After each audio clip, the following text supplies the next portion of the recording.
Important National Assembly elections are coming up in Venezuela on December 6th, and we'll be hearing a lot about them from media both inside and outside of Venezuela.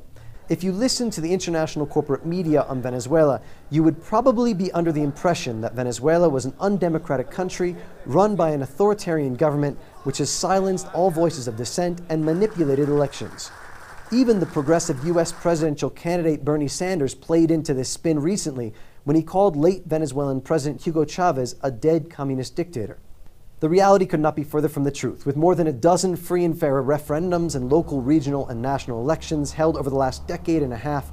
But that is the image portrayed by the international press and even the media that is usually fairly progressive on other issues. Joe Emersberger is a Canadian opinion writer for ZNet and Telesur. He's written extensively about international media coverage of Venezuela and particularly the Venezuelan government. Joe, thank you so much for joining me in Imaginary Lines. Thank you. Thank you for having me. Joe, you've written about what you call a remarkable propaganda campaign by the international media against the Venezuelan government over the last decade. What is this? How does it manifest itself?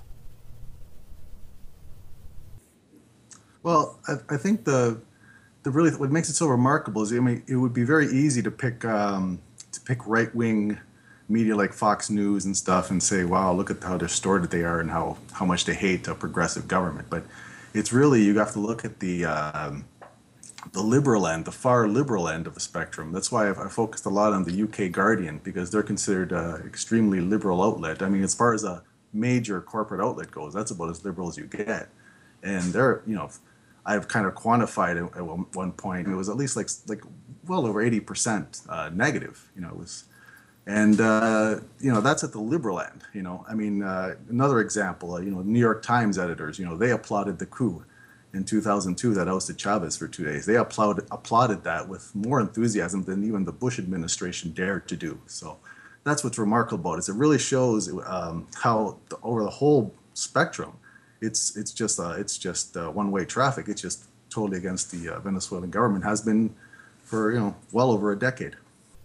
And why is this happening? Why do we see this particularly with Venezuela?